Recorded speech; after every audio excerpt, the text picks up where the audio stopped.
अरे मैं फिर भी कह देता हूँ, ये तो कह दो हम तो भगवान के प्रेमी है, इसमें कह दो। अरे चलो आपने किसी बहाने भगवान के लिए इन शब्दों का उच्चारण तो किया। क्या बात, पल भर के लिए कोई हमें प्रेम कर ले, झूठा ही सही। सच्चे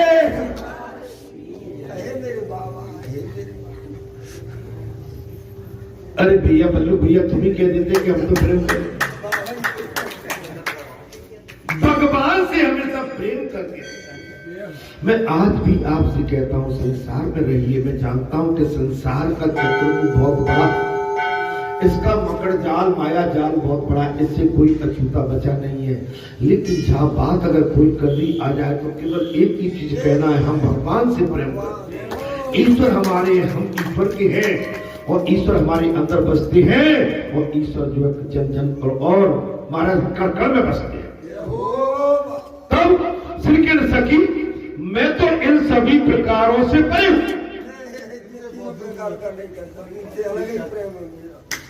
भगवान श्री कृष्ण ने क्या कहा? अरे गोपी मैं तो इन तीनों प्रकारों से अलग हूं, प्रेम परे हूं। तुम्हारा प्रेम मैं जानता हूं। भगवान श्री कृष्ण ने कहा अरे गोपिकाओं मैं तुम्हारे प्रेम को जानता हूं। मेरे वियोग से तुम्हें दुख तो हुआ, किंतु विशिष्ट योग का दान करने के लिए ही मैंने वियोग दिया था तुम्हें। जब तक वियोग नहीं होगा तो योग को क्या समझोगे? योग को जब ही समझ पाओगे जब वियोग हो जाएगा।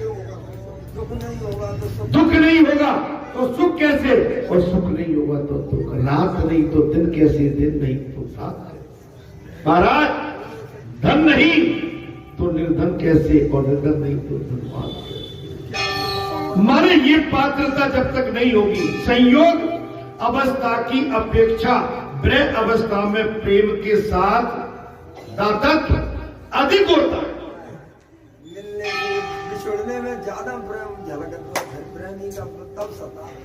बिछुड़ने हम रोज मिलेंगे ना, अरे वही महाराज मिलेंगे सवेरे 8 बजे, वही महाराज बैठे होंगे। मंगलवार को मिल जाते हैं, शनिवार को रोज मिलते हैं, वही तो होंगे। चलो कभी नहीं, रोज तो मिल लेते हैं उनसे, अभी नहीं। जब इस तरह का जब इसको बोलते अभिमान, गोपियों को यही अभिमान हो गया गोपियों के बीच में, भगवान रहने लगे। तो गोपियों ने कहा कि नहीं नहीं भाई, ये तो रोज मिल जाते हैं और ये तो बहुत सस्ती बात है, मैंने इनकी वस्तु हो गई। भगवान ने जब अंतर आत्मा की आवाज गोपिकाओं की पहुंचानी तो भगवान अंतर ध्यान हो गए। अभिमान जब तक हमारी सांस चल रही है हमें भगवान की भक्ति में परिपक्वता रखना पड़ेगी और भगवान के चरणों में अनुराग और प्रेम भक्ति रखना पड़ेगी। अगर सच्चा प्रेम नहीं रखा तो भगवान हमसे दूर चले जाएंगे।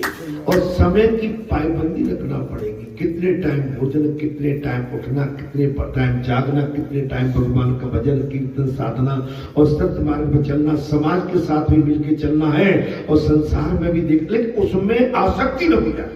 बालाजी सरकार की जय। संसार में आसक्ति न हो, इससे बचना। हेलो हाय नमस्कार चलो। महाराज इस योग का दान करने के लिए श्री कृष्ण अदृश्य हो गए।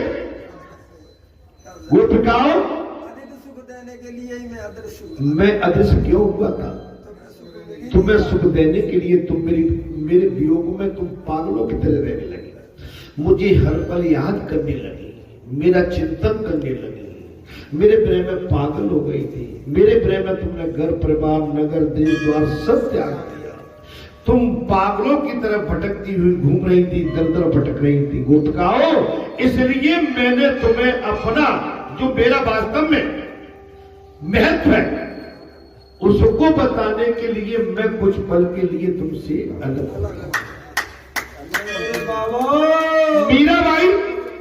मीराबाई को उसके घर के परिवार के, गली के, गांव के, द्वार के, नगर के, क्षेत्र के दुत्कारते रहते थे। सताती रहती, अरे बड़ी भगतरी हो गई है, पाखंड करती है, तुझे करती है, लज्जा नहीं आती है, तू राजघराने की बहू है, तू लोक लाज फूके पुरुषों के बीच में, संतों के बीच में बैठती है, तू राजघराने की बहू है।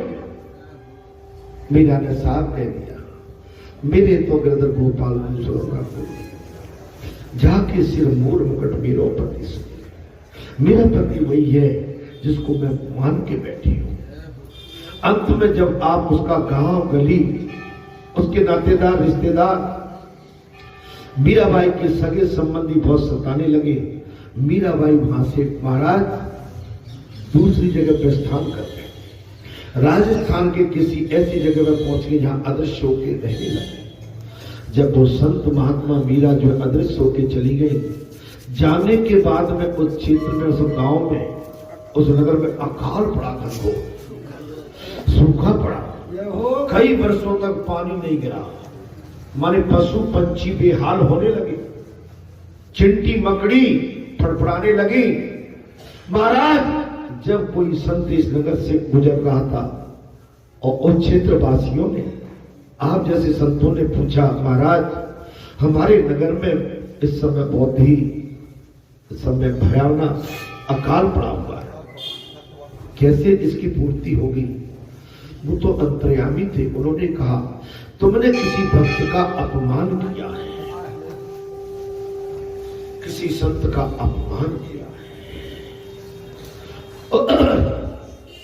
उस भक्त को तुम लेके आओगे तो जब भी पवित्र होकर तुम्हारी भूमि पर ऊपर से इंद्र देवता पानी बरसाएंगे, और जब तक लेके नहीं आओगे तुम्हारी इस क्षेत्र में पानी नहीं मिलेगा। ऐसे ही कहा, पूरा गांव, पूरा क्षेत्र एक मत होके महाराज मीराबाई का पता लगा के पहुंचे हैं। ये हो मीराबाई भगवान के भजन में लगी रहती, ठाकुर जी का थोड़ा सा मंत्र का कीर्तन भजन करती थी और बस भजन में तल्लीन रहती। जब देखा कि भाई क्षेत्र के गांव के गली का जमावड़ा आया है, मीराबाई समझ गई कि नहीं, कोई ना कोई विशेष बात है, बगैर स्वार्थ के थे आज मेरे पास।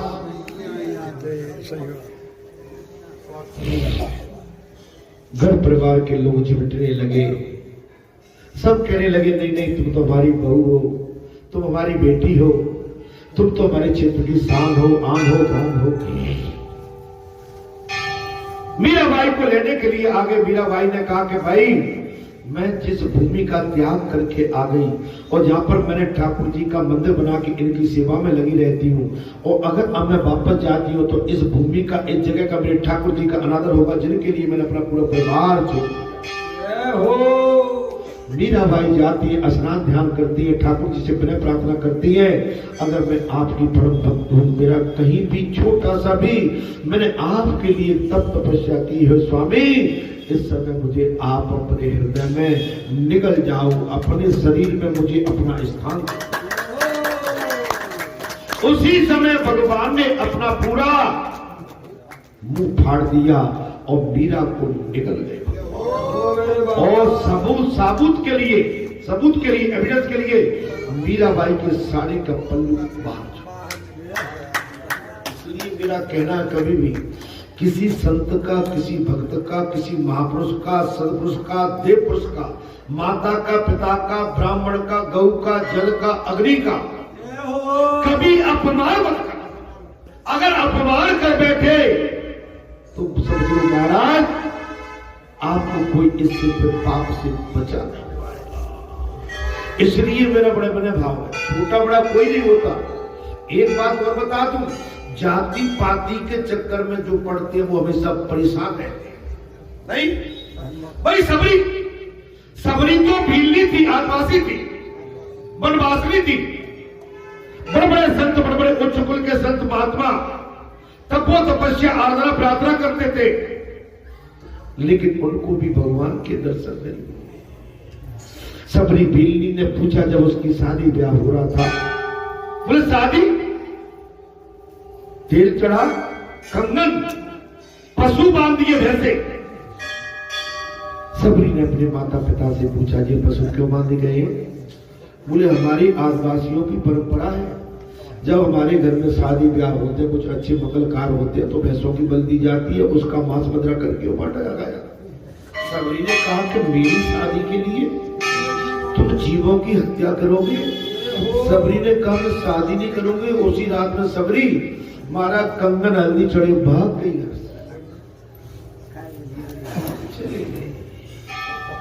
हल्ला मच गया, अदृश्य हो गई, जंगल में चली गई, भटकती रही, रात भर पेड़ों पे चढ़ जाती थी, पेड़ों पे सोती थी सबरी। जहाँ संत महात्माओं के आश्रम ढूंढती थी वहां पहुंच जाती थी। सरोवर में रात में अंधेरे में पानी पीती थी, ऊपर पेड़ों पर बैठी रहती थी। महाराज एक बार उन संतों ने सरोवर में दे दिया सबरी को पानी पी के स्नान कर दिया। तूने हमारे सरोवर को गंदा कर दिया, तुम छोटी जाति के, नीच जाति के, निकल यहां से, अपमान किया, सबरी को भगा दिया। सबरी रोती रोती महाराज मतंग ऋषि आश्रम में पहुंच गए। मतंग ऋषि ने एक ही कहा, जो सच्चा महात्मा संत होगा वो कभी जाति भेद नहीं करेगा। सबरी को पुत्री का दर्जा दे दिया और कह दिया मेरे आश्रम में तुम बेटी भजन कीर्तन करो, पूजन करो। और सबरी क्या करती थी महाराज, जंगल में जाके लकड़ी लाके अपने गुरु जी के पास रखती थी और महाराज पूरी सेवा भाव रखती थी।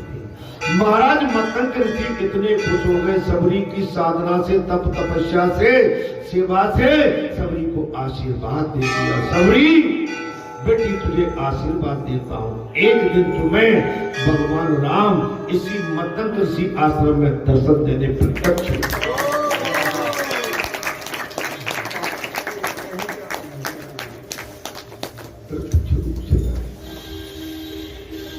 सबरी बल्कि को देखो, आप भगवान को अपना बना के तो देखो। आप जब तक भगवान को अपना नहीं बनाओगे, भगवान आपको। सबरी कहती थी मेरे प्रभु आएंगे, मेरे प्रभु आएंगे। उधर महात्माओं ने महाराज भगाया था, उसमें कीड़े पड़ गए। जब महात्माओं ने पूछा इसमें कीड़े क्यों पड़े हैं, बोले तुमने किसी भक्त का अपमान किया है। जब सबरी को ढूंढते ढांढते आए और सबरी ने जाकर जब उस जल को स्पर्श किया है, वो शुद्ध जल निर्मल हो। आप किसी की पवित्रता में संदेह न करें। मैं देख रहा हूँ बेटी रो रही है, कथा में जब तक आंसू नहीं टपके, आप किसी की पवित्रता, किसी की मासूमियत पे, किसी की गरीब पे, लाचारी पे, बेबसी पे आप उपहास न उड़ाएं। आप अपने आप को ही नहीं समझे कि हम ही सबसे बड़े भगत हैं। आप अपने आप को ये नहीं समझे हम ही सबसे बड़े संत हैं, हम उच्च कुल के हम ही हैं। माने भगवान का मिलने का टेका हम लेके बैठे हैं, कदापि नहीं।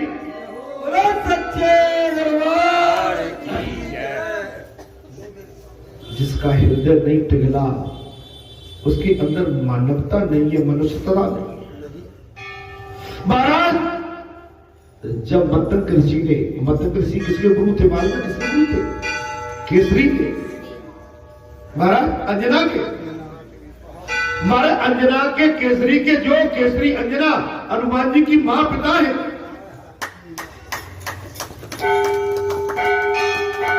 उनके सदगुरु थे। आशीर्वाद दे दिया और मेरे प्रभु आएंगे। और वो आगे जितने भी संत महात्मा थे अच्छे उड़ाते उपास, अच्छा बोले हमको वर्षों हो गए तपस्या, तू भीलनी है, छोटी जाति है, तुझे भगवान क्या मिलेगा? मेरे प्रभु आएंगे, मेरे प्रभु आएंगे। एक दिन वो पल आ गया कि भाई मतंग ऋषि के आश्रम में भगवान का जब वनवास हुआ था, भटकते भटकते मतंग ऋषि आश्रम में पहुंच गए और महाराज सबरी ने फूल सजाए थे और कहने लगे कई विधि स्तुति करो, हे अनाथों के नाथ में किस तरह से तुम्हारी स्तुति करो। मैं तो छोटी हूं जात के भी, महाराज मैं तो जलपान भी तुम्हें नहीं पिला सकती, पागलों की तरह हो गई। महाराज भगवान जब पहुंच जाते हैं, भगवान को आसन दे दिया, आसन पर भगवान को बिठा दिया और उनके छोटे अंग लक्ष्मण भैया को बिठा दिया। सभी दौड़ी दौड़ी जल आई है और बेल लेके आ गई, बेल लेके आ गई और सबरी महाराज खट्टे मीठे खट्टे बेर न चले जाए, मीठे बेर भगवान को प्रेम से और भगवान सबरी का प्रेम देखे उन मीठे बेरों को, चूटे बेरों को खा ले। और लक्ष्मण भैया नाक सपोड़ रहे, अब वो भी खाना पड़े जब संजीवनी मन लगी, महाराज शक्ति लगी, बूटी बनी। मैं एक अनुभव करता हूं, कभी प्रपंच में नहीं हम गांव के फलाने हैं, क्षेत्र के फलाने हैं, हम राष्ट्र के फलाने हैं, हमारा कद जी है, हमारा पद जी है, हम इस वर्ग से हैं, इस वर्ण से हैं, हम तो धिक्कार देते हैं, हम तो लात मार देते हैं, हमारे मारे तो कपते रहते हैं, हमारे मारे डरते न। ये तो तुम्हारा केवल अज्ञान है, अहम है, घमंड है।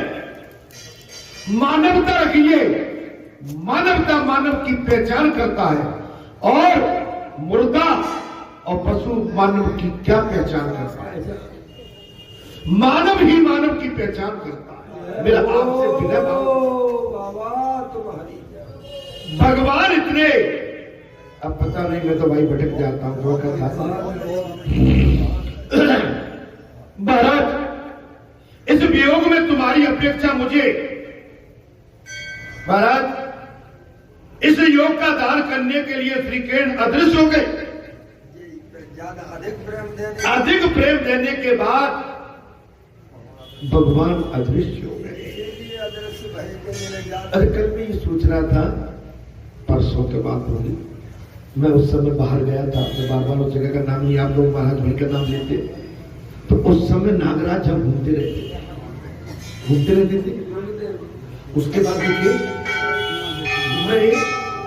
नहीं आए, अभी कथा में भी दूसरा रूप धर के घूमे थे, व्हाइट सफेद बन के, व्हाइट एकदम।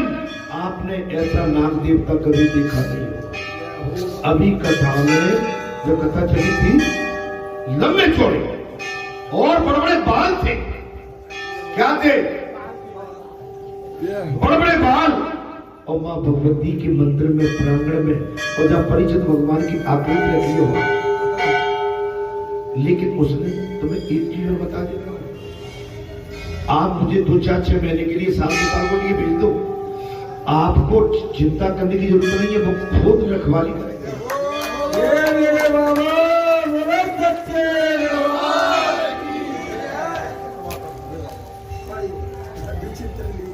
विचित्र लीला है। अरे भाई कहीं उस समय मालूम पड़ जाता और भीड़ में का सांप आ गया तो भगदड़ मचा। आप मेरी बात और बिल्कुल मंच के जहाँ रहे, जहाँ पारिषद भगवान बैठे हुए वहां रहे, और मंदिर में तो मैया के में तो दीवारों पे ऐसे हो गए। मेरा आपसे वही अनुग्रह है, वही विनती है, आप समझिए यहाँ की लीला देखिए, बालाजी सरकार अपार लीला है। तो मेरा आपसे समझिए, यहाँ तो केवल मन लगा के अपना जो भी आपको भजन कीर्तन करना है, बस दीनहीन होके, गरीब लाचार बेबस होके, बस इनसे आशीर्वाद मांगते रहो, आपका कार्य हमेशा सफल बना है।